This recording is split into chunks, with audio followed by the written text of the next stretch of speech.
participado dessa festa pagã, morreu 24 mil. Imagine. Sabe o que é festa pagã? É as festas que fazem hoje. Festa do divino, festa da santa não sei o que, festa do São José, festa disso, festa daquilo.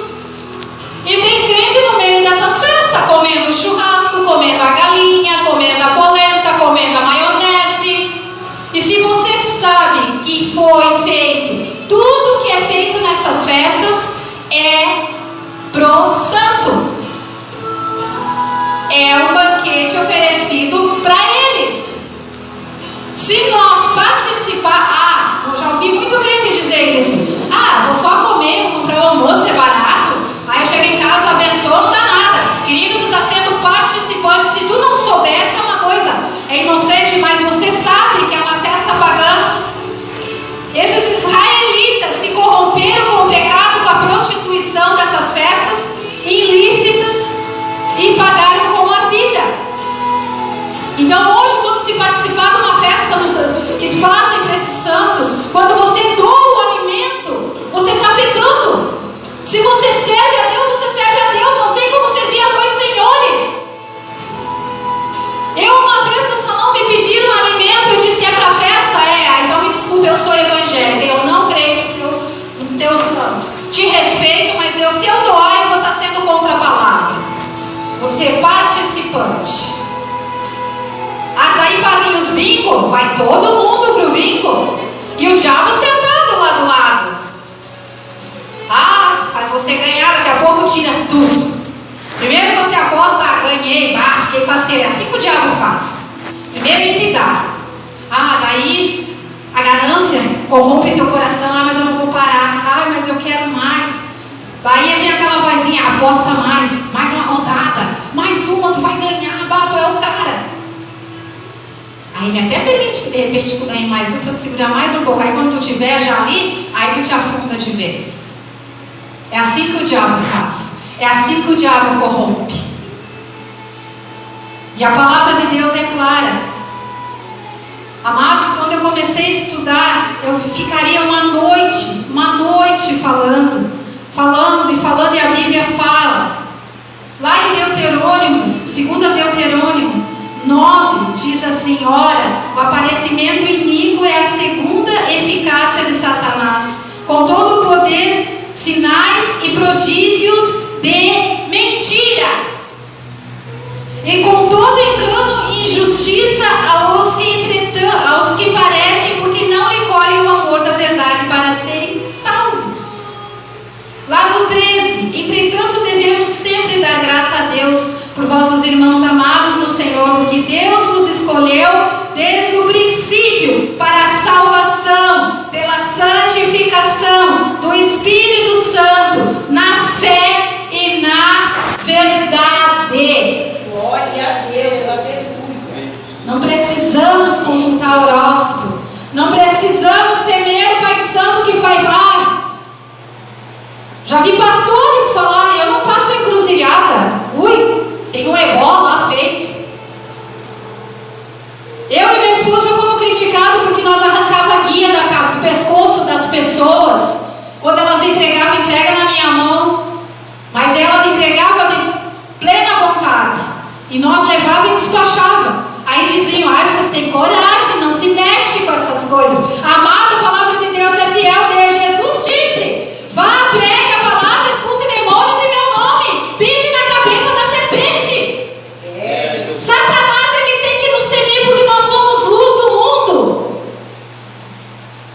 Os macumbeiros é que tem que temer ao Deus Altíssimo que nós servimos. Não nós nos encolher e ficar preocupado: é porque eles estão lançando macumbaria, passaram aqui e jogaram pó. Querido, não pega. É verdade. Se tu não tem brecha, se tu serve o Deus Altíssimo, não pega encantamento nenhum. Lá no 12 de Deuterônimo 18: pois todo aquele que faz tal coisas é abominação ao Senhor, e por essa abominação o Senhor teu Deus os lança diante de ti.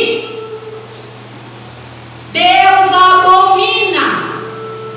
Se nós for adiante na palavra, Apocalipse confirma também. Apocalipse 22, lá no finalzinho fala que os feiticeiros, os idólatras, os macumbeiros, os adivinhadores, os mentirosos, os ladrões não herdarão o reino dos céus. Não herdarão o reino dos céus. Sabe onde está a grandeza? Onde está o saber que nós amanhã somos salvos? É tu ler a palavra do Senhor. É tu confiar somente em Jesus. Somente Ele liberta, somente Ele salva. Não creia nessas coisas. Não creia quando a pessoa lançar uma palavra contra a tua vida. Simplesmente repreende, porque não é ela, é o espírito imundo que está na vida dela, sendo usada para te amaldiçoar. Simplesmente diga: está repreendido em nome de Jesus. Essa palavra eu não aceito na minha vida. E sai. Infelizmente, hoje há muitas pessoas seduzidas por essas obras, por essas práticas de bruxaria, jovens sendo corrompidos pela internet com essas páginas de bruxaria. É uma maneira que o diabo usa para cegar, para envolver no pecado, nessas coisas mundanas. E ele, quando consegue atingir, muitas pessoas às vezes vêm para a igreja buscar um socorro. Meu casamento está acabando. Eu vou buscar Deus. Não deu certo, demorou para Deus atender. Eu vou na macumbaria lá levar a roupa dele para benzer, para ele voltar. Foi amaldiçoar mais a vida ainda. Foi entregar de vez para Satanás e gastar dinheiro. Porque quem enriquece é quem vende esses produtos e quem faz a obra. E quem faz é digno de misericórdia, porque eles não sabem o que estão fazendo. Eles estão cegados pelo mal. Cegados. Porque eles são usados, gastam às vezes o que não tem, para dar uma vela para um santo que não é santo, que é demônio. Por que eles precisam da vela? Porque eles são cegos, eles precisam da luz para se aproximar de ti. Eu sei disso. Eu falo porque eu sei. Por isso que quando morre uma pessoa dia de finados, vou lá acender uma velhinha no cemitério, querido, não adianta mais. Vou acender em casa, ali fora uma vela. Você está chamando um espírito imundo para dentro da tua casa, para dentro da tua vida. Porque cada vela que tu acende para um morto que morreu, não é ele que vai vir atrás do foguinho da vela. Vai ser uma brecha que Satanás vai usar para atormentar a tua vida, tirar teu sono, destruir tua vida, teu casamento. Porque é isso que ele faz. No início, ele atende o teu pedido. Essas pessoas que consultam o modo, adivinham, mas é o diabo. Ele adivinha, ele faz coisas para te enganar que vocês não têm noção. O perigo que é isso. Mas tudo tem um preço. E um dia ele vai cobrar com a tua alma. E a tua alma é preciosa para o Senhor. Satanás que coloca a enfermidade nas nossas vidas. Quando nós não cremos em Deus, não servimos Deus verdadeiramente, ele coloca a enfermidade na nossa vida. E vai nos sugando através de remédio, através disso, através daquilo. Porque a nossa fé é pequena para se entregar para o Senhor e dizer: Senhor, eu sei que o Senhor é o médico do médico. Eu sei que o Senhor vai me curar. Nós tivemos uma época na congregação uma senhora, ela estava com uma enfermidade, eu nem sei se faleceu ou não, uma rosa, uma enfermidade muito grande. Eles eram um casal de idosos. E eu fiquei sabendo que primeiro estava na igreja se entregando para o Senhor, buscando, de repente foi lá para a Bahia pagar uma mãe de santo para curar ela. E será que ela recebeu a cura? Eu acho que não. Se eu não me engano, faleceu. Caiu na fé. Só caiu na fé. Pensa uma viagem lá para a Bahia. E para Deus, para dar uma oferta, ela diz: esses pastores só querem nosso dinheiro. Mas para gastar uma roupa, para fazer uma festa de santo, lá eles gastam R$1.000, R$2.000, R$3.000.